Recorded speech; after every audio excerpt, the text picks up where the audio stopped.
Good evening, ladies and gentlemen. Welcome to this presentation from the national headquarters of the Theosophical Society in America. My name is John Gianchosi. I am the Director of Public Programs, and I am very happy to be with you this evening.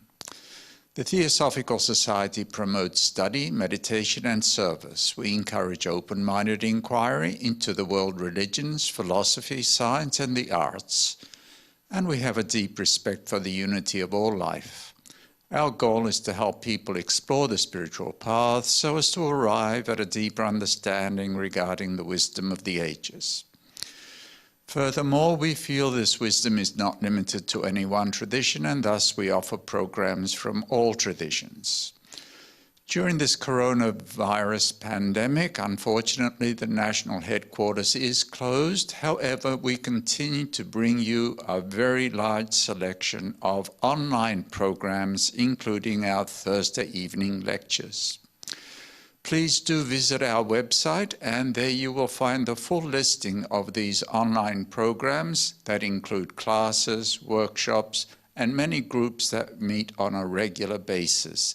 I am sure you will find some of them of interest, and I encourage you to register and participate in some of them.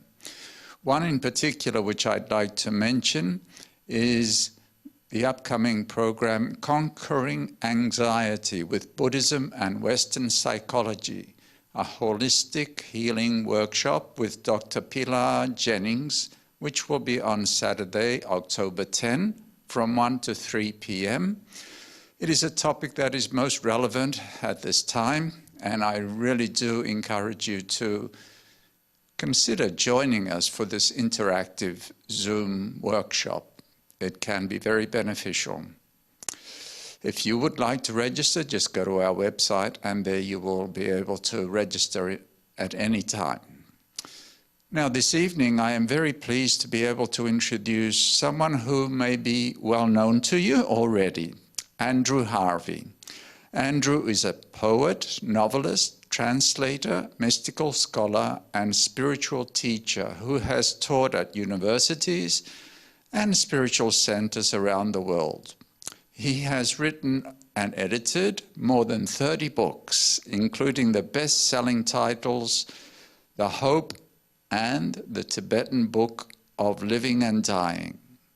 He is the founder and director of the Institute of Sacred Activism, and we are very honored to have him here this evening, and he will speak on radical regeneration, birthing the new human in the age of extinction. Enjoy, Andrew Harvey. My friends, I'm honored and delighted to present to you my vision, my evolutionary vision of the tremendous evolutionary transfiguration process that we are now definitively, absolutely, and amazingly in. This is a very demanding vision that I'm going to offer you, and one that will demand of you that you truly find in the depths of yourself the courage to face unflinchingly the agony and terror and horror and madness and extremity of what is truly unfolding on the earth. But as you will see, if you're patient with me and generous with me, I'm not just going to ask you to face the horror. I'm going to also ask you to face the potential glory that could be born out of the horror. So what I'm about to share with you demands of you something in a way as unprecedented as the event that we find ourselves in the middle of. It demands of you that you hold in your heart-mind two unprecedented opposites, two opposites that have never been held with such intensity before because of the situation that we find ourselves blazing in. Remember, Jesus said that What is required for the enlightened consciousness is a marriage of the wisdom of the serpent and the innocence of the dove. And the wisdom of the serpent is born out of an absolutely unflinching look at reality, an unflinching look at the shadow. And the wisdom of the dove, the innocence of the dove, is born out of mystical realization, a fundamentally glorious and joyful vision of reality. If you only have the wisdom of the serpent, you're going to die of paralysis, despair, and terrible suffering in a time like this. If you only have the innocence of the dove, like so many of these completely idiotic New Age teachers selling popcorn while the world is burning, then you have absolutely no hope of aligning yourself with the reality of what's happening. But if you invite grace to expand you so deeply that you can take in the fullness of what this vast evolutionary Black Madonna Kali event that we're living through is asking of us, then what you'll find is that you'll be invited to hold in your heart mind two extreme opposites. On the one hand, the possibility now staring in our face of extinction if we continue to act as we are acting, blindly and with hubris and with mad narcissism and selfishness and greed. If we continue to act like that, it's now clear to those who have eyes to see that we will die out and take a great deal of nature with us. That's one opposite that everyone who is a responsible spiritual adult needs to be able to confront in the depth of their heart mind. But the other opposite, the opposite that I'm going to be inviting you also to bring into the depths of your heart mind, is something that will probably be just as challenging to all of us, and that is the possibility, the amazing possibility that the great evolutionary mystics know of this terrible dark night process that we are in being the birth canal for nothing less than a new species, an embodied divine human species, a mutated species, a species who has been chastened by tragedy and deepened by mystical practice into being able to divinize mind, heart, soul, and increasingly body, so as to come into unity with the unified force field and become able at an unprecedented level to co-create, collaborate, and co-create with the divine, a wholly new way of being and doing everything on the earth. What an amazing challenge this is for all of us. To be born into a time in which these two utterly different, utterly opposite possibilities are now here. They're now before us. They're now clamoring before us. And on our choice, on your and my choice, of which one of these possibilities we are going to donate our lives to, depends nothing less than the future of the human race. How astounding to be in a moment like this together. And what an honor it is for me to be able to speak to you of this utterly terrifying and utterly amazing reality.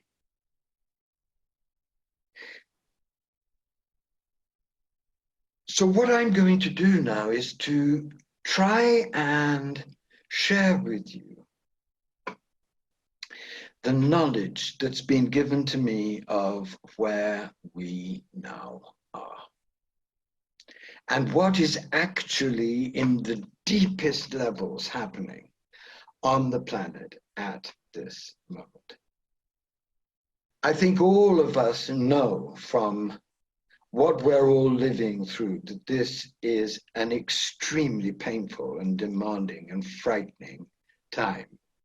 And any one of us who believes that we're going to soon return to a new normal, which is like the old normal, really needs to go to a psychiatrist, because the entire planet and the life of the entire planet is now being ruggedly remade in ways that are deeply painful and disturbing. And of course, we are in America living through a tremendous emotional, spiritual, political crisis, which could either lead to a renovation and a restoration and a reinvigoration and a regeneration of American democracy, or an annihilation of the whole democratic experiment and a birth of fascism, a birth of a kind of fascism that would be more dangerous for the future of the planet even than Hitler's fascism, because it would have mass destruction weapons, it would have the whole media behind it, it would have the corporate world behind it, it would have capacities for manipulation and surveillance behind it, and it would be potentially the end of the human experiment. And both of those possibilities, as you all know, are now staring straight into your and my eyes. But what I can offer you as a mystic and an evolutionary mystic is a vision of what is, I believe, really happening. And that is what I'm going to do. What I believe is really happening, and all the things I'm describing are happening, but what the fundamental reality of what's happening is that we are in a massive Kali evolutionary event, a global dark night event.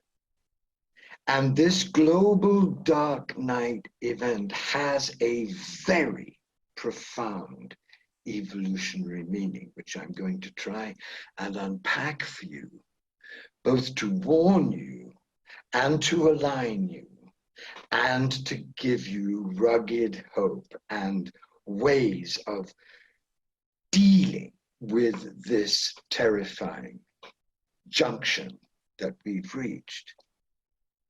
But the first thing that we need as evolutionary mystics, and I'm going to invite you to join me in this wild club, is an overall mystical understanding of exactly what is happening as far as words can convey it. And the greatest map of what is happening has been given us from the depths of the Hindu mystical tradition, the Hindu prophetic tradition, the Kali tradition, that knows that this age is Kali Yuga, an age in which all the standards of morality and decent practice that are born out of sacred consciousness are systematically rubbled and destroyed. About 8 years ago, I was in Benares, the great holy city of India, and I went to visit a great old woman who was the leading Kali mystic of Benares, a secret adept who I had the honor of being introduced to. And I asked her point blank, where are we now in Kali Yuga? Give me, if you consider me worthy, please give me the map so that I can prepare myself and help others. And she gave me the map. And later that night, as I went back to my hotel, I wrote out the different stages of the Kali Yuga dance that we're in, so that you could now know what stage we are now in, so that we can be as clear as we possibly can be about where exactly we are. But before I read you this map, I want to tell you two things that she told me that night, which were very alarming and very sobering. She told me, firstly, that Kali Yuga was going very much faster this time than it had before. Everything was speeding up because of the insanity of the choices that we'd made to dominate and exploit and ravage nature and to create systems of monstrous inequality in the world. And the second thing she told me is that because it's going so fast, human beings were in a very depleted and very battered and very broken down state. So the chances for human beings really to rise to the challenge of Kali Yuga were very slim because of the devastation that humans had done to themselves and the choices that they'd made. And I think if you really look around at our world and at the moral and spiritual state in which humanity is now in, you can see that she has a lot of truth on her side. And that isn't an occasion for despair, it's an occasion for the wisdom of the serpent. We have to see things as they are to be able to be of any real use at a time as tragic and as extraordinary as the one that we find ourselves in. She says really that there are four stages of Kali's dance, and they are the ominous, the dangerous, the severe, and the lethal. And I'm going to just read you the map so that you can collaborate with this vision that I'm building for you, so that you can come to know where we are and what is required of you and I at this moment. The ominous stage of Kali's dance began with the creation of a technological civilization rooted in a denial of the sacred feminine and in the belief that nature existed only to be exploited. The terrible injustices that characterized the early evolution of industrial civilization were exposed and excoriated by the great Romantic poets and the major philosophers of change, such as Marc Rousseau and Walt Whitman, who saw quite clearly that the obsession with the domination of nature and the worship of profit as the bottom line would lead to a soulless culture, massive and dangerous inequality, and a world of endless war for resources. They were not listened to. And so the next stage unfolded. So the ominous stage is over. And this is the dangerous stage. The dangerous stage then ensued with an orgy of frantic expansion, fueled by a fantasy of endless energy and resources, undergirded by the delusion of infinite growth on a finite planet. This was denounced by ecologists and environmentalists and the majority of scientists, who were aware of the horrific dangers such an orgy was engendering. However, very little was done to limit the destruction. Culture in general continued in its addiction and denial, supported by a massive industrial complex. Wars became exponentially more destructive with the creation of a nuclear bomb, and humanity grew accustomed to a semi-psychotic state of endless consumerism laced with perpetual anxiety. This led inevitably to the frightening stage of the dance in which we now find ourselves. And this is the third stage, and this is where we are now. Actually, we're at the end of the third stage in the way that I'm going to describe it. I want you to listen to how this third stage is described by someone who has deeply integrated the prophetic movements of our time. The third stage, the severe stage, has now obviously begun to unfold with very little significant environmental mitigation of the damage done to our ecosystems and the omnipotence of the 1% whose soulless pursuit of power and money at all costs dictates policy on every level. It is now only a matter of decades before the planet may be uninhabitable as a result of this dark marriage of addiction to power and total lack of any concern for compassion or justice or even survival. We must see this for what it is, a psychosis, unhealable by anything but catastrophe, and perhaps not even then, a nihilism that is, yes, demonic, and that has rotted the human passion for transformation. This nihilism also manifests as a massive cultural stupidity, not unlike the stupidity that allowed Hitler's rise to power in the 1930s.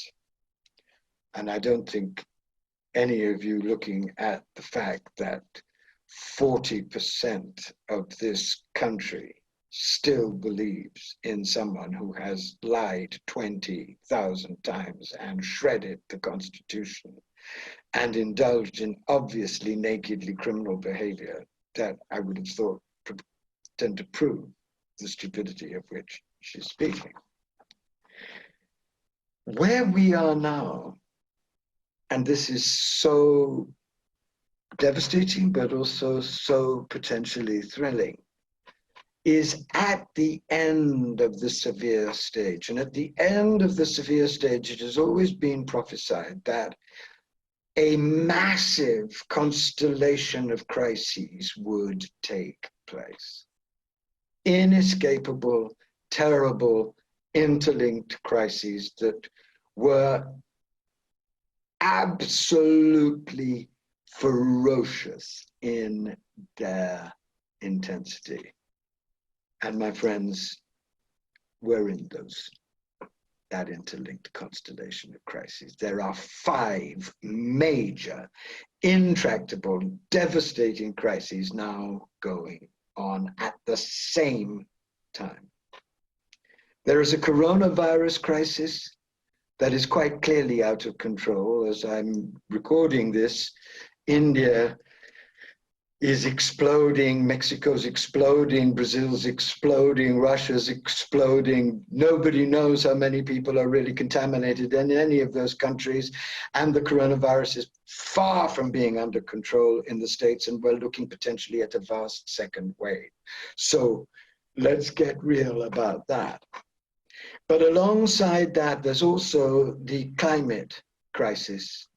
And as you know, and if you've been reading the papers or listening to the news, both Greenland and Antarctica are melting at hysterically fast rates, much faster than even the wildest doomsayers predicted. So it's going very much faster, even than the United Nations wants to be able to get behind, because just 3 years ago they said we had 10 years left, and now many scientists are already saying that we might have reached the place of no return. Let's hope they're wrong, but the crisis is very, very extreme.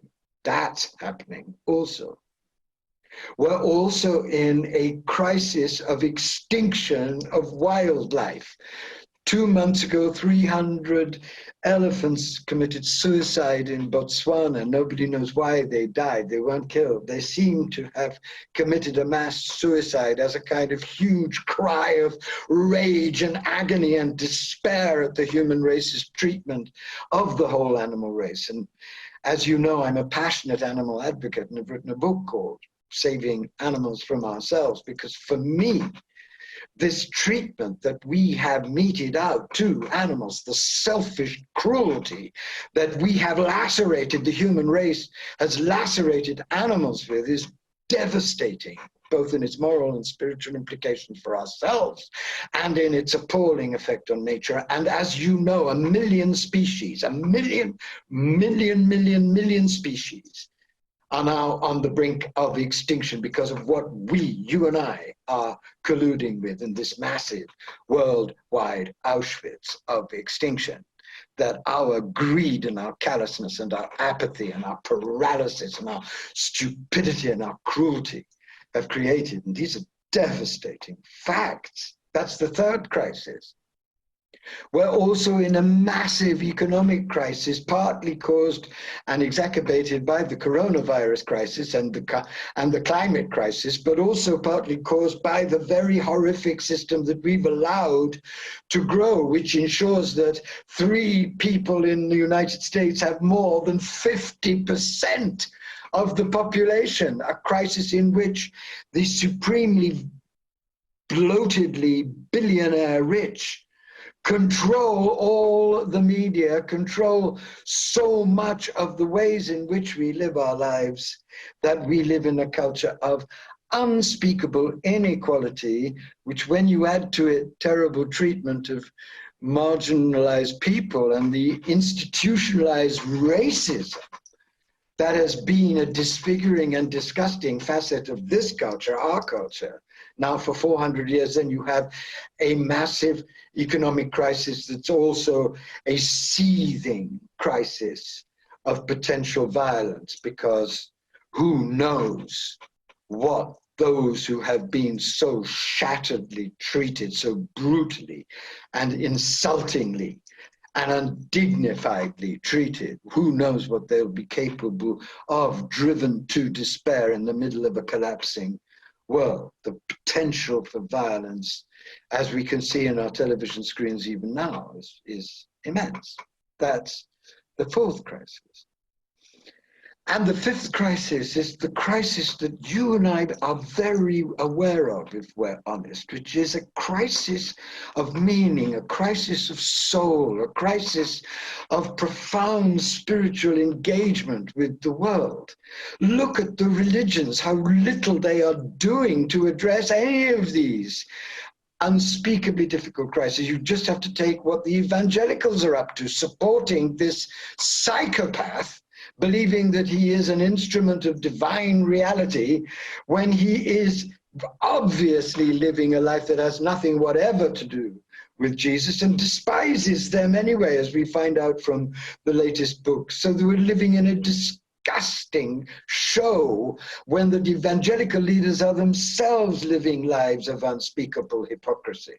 But let's just blame the evangelicals. Look at the New Age and its horrible narcissism, the way in which the New Age has refused to consider the suffering of the poor, the suffering of the animals, the appalling inequality of the economic situation, the dreadful political situation, and taken refuge in its own fantasies.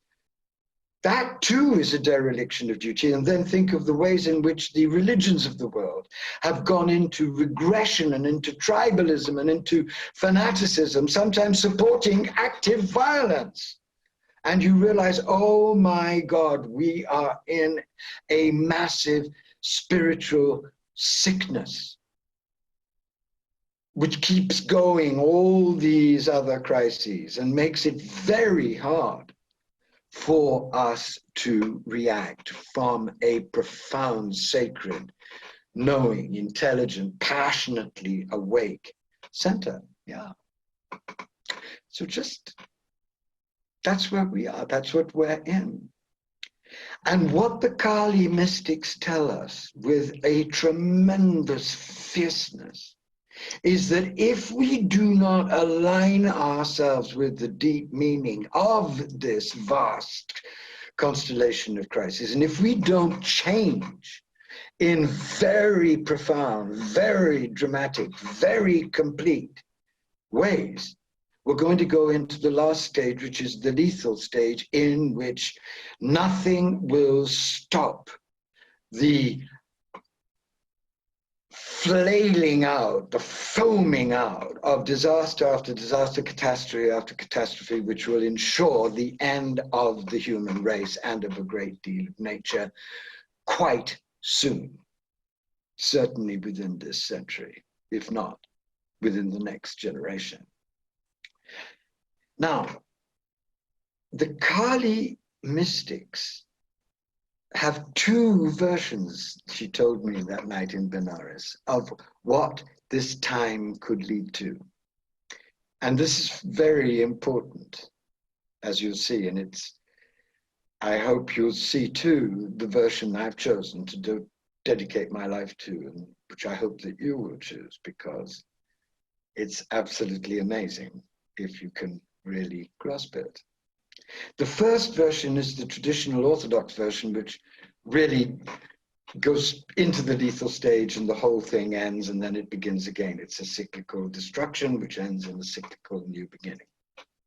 That's the old Orthodox version.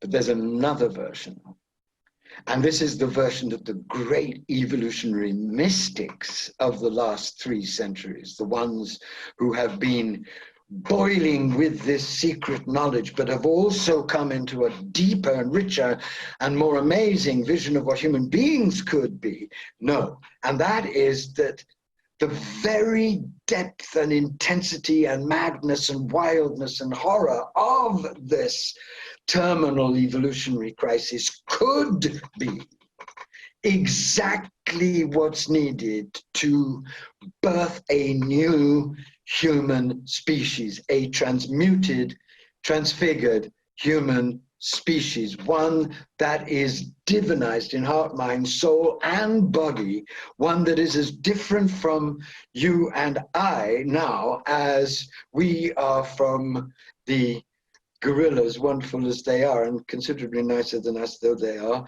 in Rwanda. All evolutions progress by massively devastating convulsions. That's how they all progress.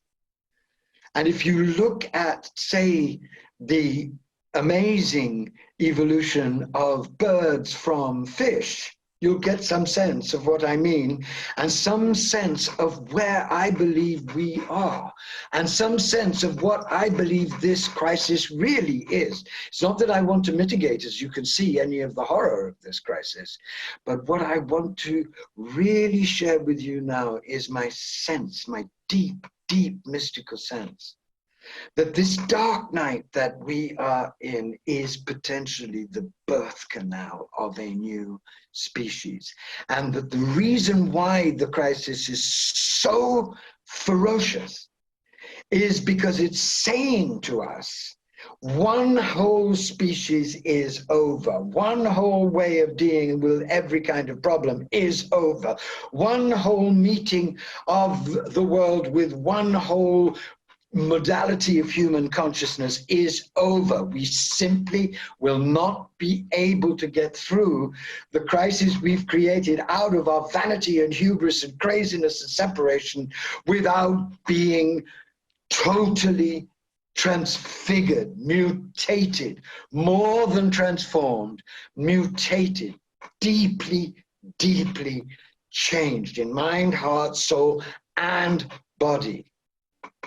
And I believe from my own inmost experience that this mutation is happening right now, and that the great birth, this birth of a new species, is happening right now in the middle and through and partly as a result of this terrifying death that is quite clearly signaling the end of one whole species.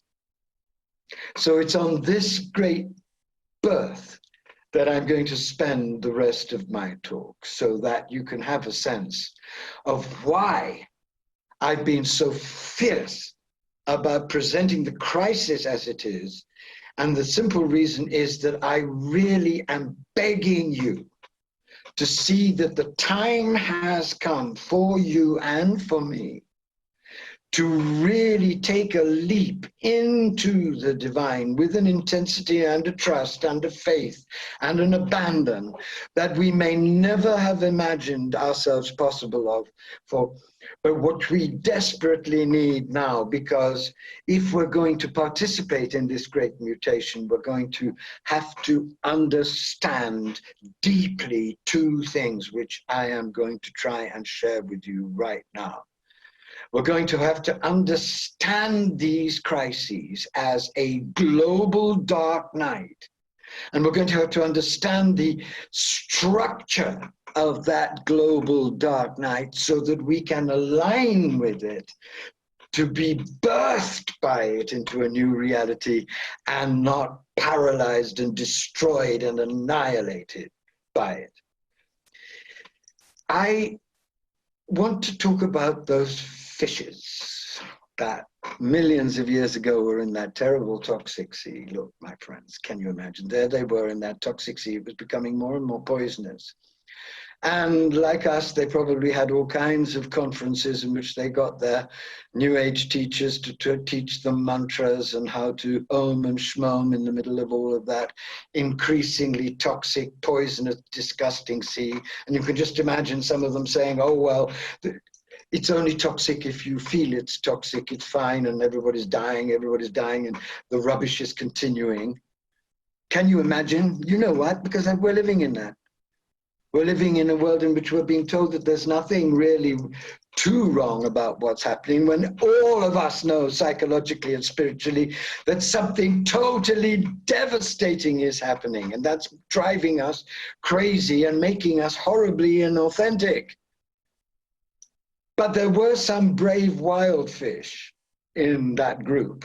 They weren't all oming and schmoeming and listening to those fake fish teachers. And those fish, they decided to leap out of the sea onto the sand, into a dimension they'd never been in before, into an air that they had no knowledge of and didn't really know how to breathe. Can you imagine what happened? They lay gasping on that hot sand, with desperate to try and live in a completely unfamiliar dimension. Well, my friends, we are there now. Here are these crises foaming and flailing and bursting out on all sides, and you and I really trying to adapt at the deepest level to be able to endure and thrive in unspeakable insecurity and savagery and grief. You can feel it, you know it, it's happening to you right now. If you're honest, that's the world that you're really in. I'm in it with you. I know what it's like. But over time, and this is the most extraordinary thing, over time, those fish that were gasping on that burning sand and longing to breathe did learn how to breathe. And over time, they developed the organs that actually transformed them into birds. So through the convulsion of a very extreme crisis that made them leap into a totally unfamiliar dimension, those fish were mutated into birds. And that's just one example of how evolutionary mega violence works to stimulate and activate utterly unprecedented growth. And it's scientific, so it's not something that a mystic invented in an ecstasy. It's a real sign of how mutation works. That night I told you about, when I went to see that extraordinary old woman who gave me the key to this time, the prophetic key, which I'm sharing with you, because the time has really come to share everything, because we're running out of time. And if we don't align with this kind of radical, ferocious knowledge, we're not going to get through. We have to really get down to the wire and let it both penetrate us and activate us. That night, when I went back and I had really absorbed what she was saying, I remembered the single most extraordinary conversation that I'd ever had on this planet, apart from that one, with my great soul teacher, the man who transfigured my life, a man called Father Bede Griffiths. And as many of you may know, Father Bede Griffiths was the greatest Christian mystic of the 20th century, as great, if not greater in many, many ways than Thomas Merton, partly because he lived to be in his late 80s, to go through a massive experience of transfiguration himself. I happened to be invited to make a film about his life, and on the last day of filming, I went to his room and we were waiting for the film crew. And oh my God, he said to me, as I sat down, he said, "You know, Andrew, we have come to the hour of God." And because I'm Oxford trained, I asked him a snotty question. I said, "What do you mean? What is the hour of God?" And he looked at me very, very soberly and said, "Look, we've come to the time where we're going to have to choose either suicide or adoration. We're going to have to choose between two completely different versions of ourselves. One, a version that gives us the right to do what the hell we want, which is clearly not going anywhere except into utter darkness, and the other that takes this tremendous leap into a new kind of adoration of the divine." And he then said, there are three possibilities ahead. He said, one possibility is that the human race sees the horror that it's doing, falls on its knees, begs for transfiguring grace, is given it, and everything changes. And that's totally unlikely, he said. And it has proved to be totally unlikely, as you can now see. It's 2020, right? 27 years later. The second possibility, he said, is that the human race will behave like an addict and go on shooting up with greed and demonic hubris and die out and take a great deal of nature with it. And that is a distinct possibility. And he looked very sad for a moment, and then this amazing, amazing smile lit up his face. And he said, "I know that that seems very likely, but that is not what I think is going to happen."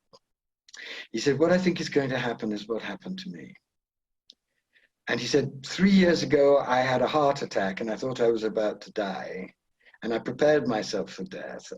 But instead of dying, this wave, this overwhelming wave of divine passion flooded my whole being. And I started crying out to those who were around me, saying, "I'm being invaded by love. I'm being invaded by love." If you knew Father Bede, this was not his usual way of doing things, because he was a pretty sober guy. He was an amazing human being, but very British and very restrained, unlike his pupil. And he said, "But I wasn't destroyed. I was possessed by a force of the mother, a divine passion that I'd never felt before. And it began a wholly new process, which is taking over my whole being. And at this late age, transfiguring me. The light is coming down through the top of my head. It's flowing down the various centers. It's entering into my sexual center and into all the cells of my body. And I am going through what has been known in the depths of the Christian tradition and what other traditions have also known, which is the divinization process." And he said it extremely humbly. And then he said, and this is why I believe that what's going to happen to the human race is that the whole human race will go through a global dark night, which will seem like the end, feel like the end, and be the end for millions, perhaps even billions of people and billions of animals. But if we can align ourselves with the deep meaning of this global dark night and let die in us everything that is no longer important in us. Let die in us our separation, our selfishness, the selfish, unjust systems that we've created, the caste system, the racist system, all these systems of separation that are now killing us. If we can allow them to be killed by this dark night, then something astounding will happen on a global scale, like what happened to me on that personal scale. An invasion of love will happen, and this will usher in the real second coming, which will not be the return of some Star Wars avatar. Oh my God, that's too vulgar for words. The Star Wars avatar of return, I mean, it's like only, don't let's go there. But the rising of the golden yeast of Christ consciousness in millions and millions of beings who have been flayed open by tragedy to embrace passionate compassion and divine love and a passion for justice. Wow, an incredible transmission that morning was. It changed my whole life. It gave me the map for everything that I have been doing ever since that moment. And I can tell you, looking into your eyes right now, that I know that those words are real. I know that the birth is happening in and through this death. I know that there is another human species coming. I know that the divinization process is real. I know that if you and I can let this divine manifestation that is this global dark night really help us annihilate in ourselves our false selves, then together you and I can build and co-create with the divine beloved a wholly new way of being and doing everything, in which we will live justly together, compassionately together, in adoration of the creation, and sustaining the life of our glorious relatives, the animals, instead of brutally massacring them and torturing them. And this is the birthing vision to which I have pledged everything that I am and everything that I do. It's really a triple revolution that is being demanded of us if we really want to align with this new reality that's being birthed in agony and glory and revelation out of the old. The first revolution is a revolution of spiritual practice. My God, when I go around this depraved new age and try and teach about mystical reality to people, I see and I feel how little intensely they practice. Do you really think you're going to see the divine light just by doing a few mantras? Do you really think you're going to feel the birth of the new ecstatic energies of the new human in you without really burning with intense devotion? Do you really think you're going to be reborn as a divine human being without dying to yourself and sustaining yourself through that agony of dying to the false self with the deepest and most passionate devotion? If you think you are fooling yourself. And you're specially fooling yourself in a crisis like this, which will drive you mad and paralyze you and brutally drive you out of your mind if you don't find your deepest human sacred self to meet it with. And I'm not trying to scare you.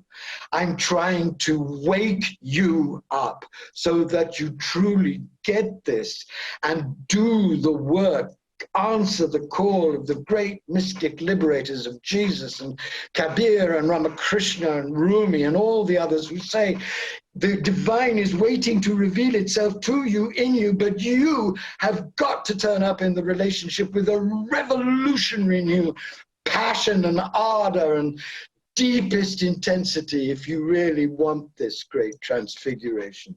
It's not just going to come naturally. It's going to have to be bled for, hungered for, yearned for, cried out in the night for. Of course it does. It's always like that.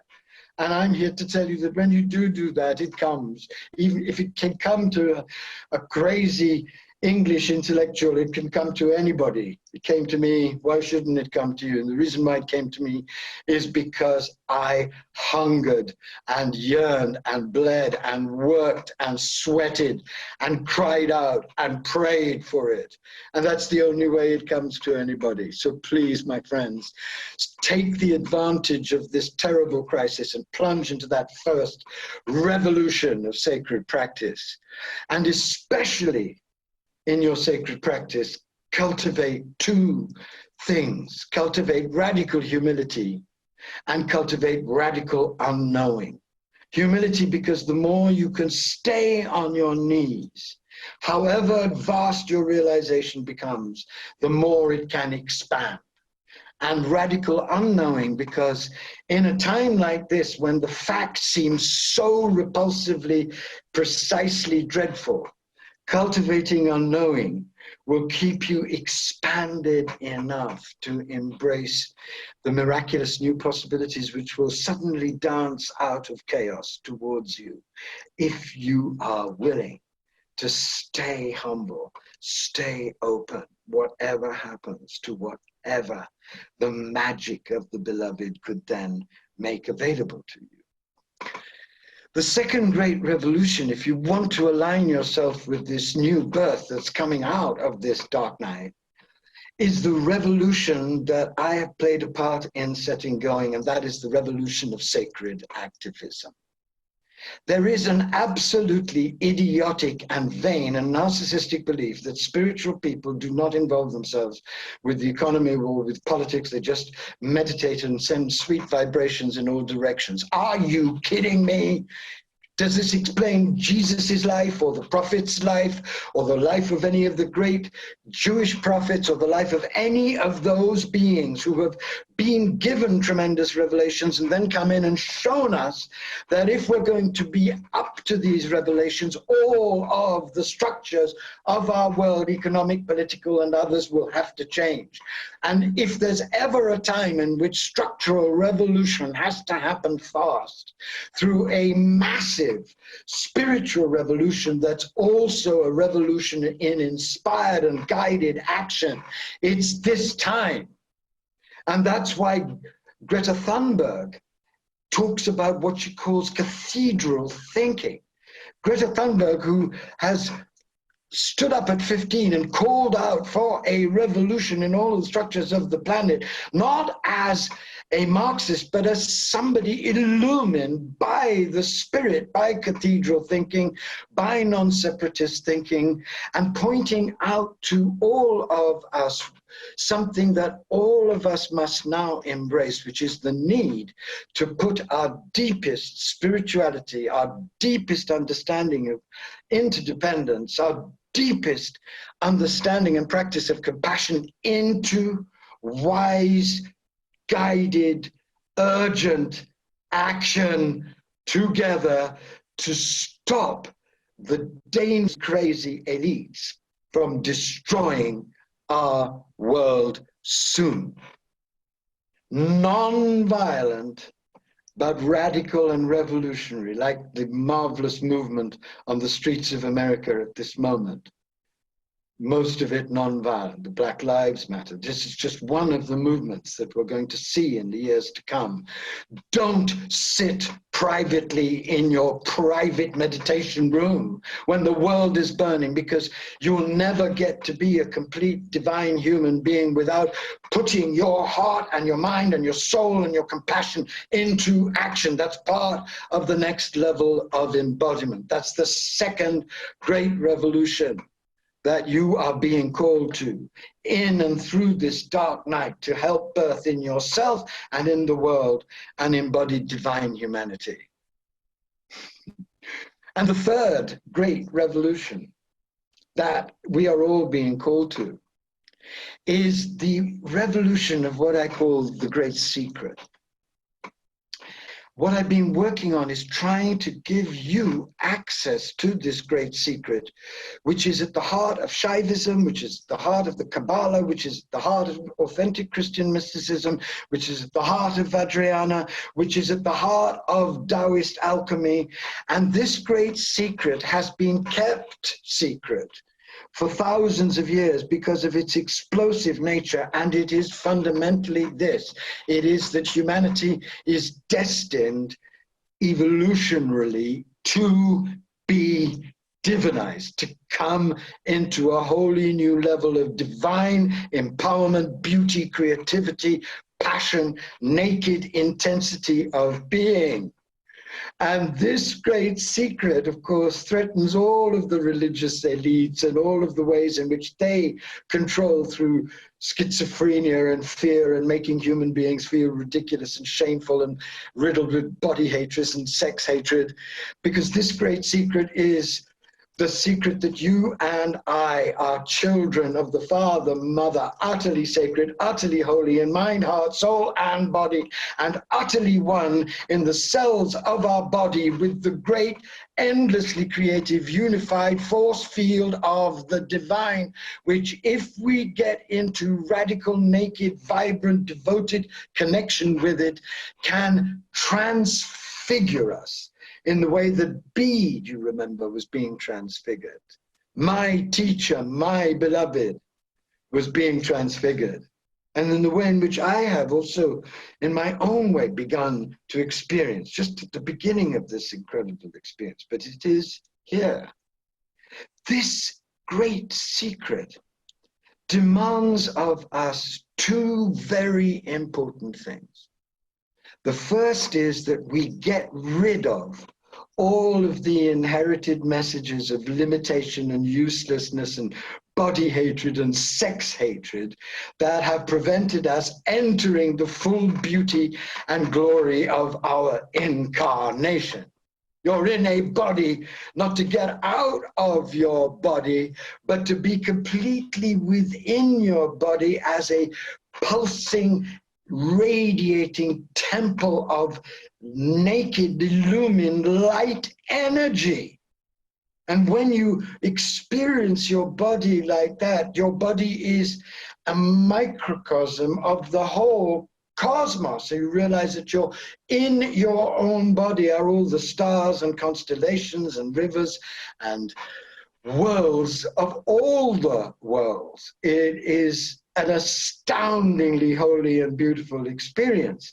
And through that experience, you become one with the whole body of the creation and the whole body, of every animal, of every plant, of every stone, so that your whole being is immensely expanded in knowledge and wisdom and love and passion and energy. And when you align yourself with this great secret and work with the practices that have come down to us of transfiguration, that I'm sharing now a great deal of in classes that I'm giving on shift, but also that I'd love to share with you at some other time, because this is the work for all of us, I believe, at this moment. When you align yourself with these great practices and allow this new evolutionary impulse to begin to divinize you, you discover that you can live in the middle of this madness sanely. And you can discover that you can live in the middle of this foaming and terrible despair with joy. You discover that you can live with meaning and with purpose, even as all the old meanings and the old purposes are being annihilated. And you discover that you have the energy to pour yourself out in the great revolution of sacred activism. So when you bring together those three great revolutions, the revolution of a much, much more intense practice, totally dedicated to being reborn out of the death of the false self, a practice that is born out of the suffocation and the agony of what we're going through. If you link that with this great revolution of sacred action that we're being called to, all of us to turn up and give our best together to trying to prevent the Holocaust from destroying everything, and the revolution of perception and practice and alignment with the great secret of transfiguration. When you bring these three revolutions together, as I've proposed with Carolyn in Radical Regeneration, and as all of the great evolutionary mystics before us have proposed, Aurobindo and Teilhard and Bede and Jean Gebser, the great ones who have known about this birth and prophesied it. When you bring all of these three revolutions together, then you can live through this dark night, and instead of being destroyed by it, be reborn by it and participate in the core of your life with the rebirth of the human race into an embodied divine humanity. How amazing. So the very worst of times reveals itself as the time in which the most astounding imaginable possibility is being made open to those who are wild and holy and brave and passionate and desperate and calm and generous and magnanimous and noble enough to rise and say, yes, I believe. Kill me, rebirth me, make me new. Make me one of those with whom you can remake this terrible, tragic world into your kingdom, queendom. I hope that you enjoyed that presentation by Andrew, who is an extraordinary human being, an extraordinarily gifted speaker and teacher, and we are grateful for him for giving us the time this evening and presenting this lecture. I invite you once again to visit our website. Consider joining us for the workshop on Saturday with Dr. Pilar. And of course, please join us Thursday next week for a talk by Terry Daniel on the subject near-death experiences, what we know and what comes next. I look forward to seeing you next Thursday. Be well, stay safe, and enjoy your week. Good night.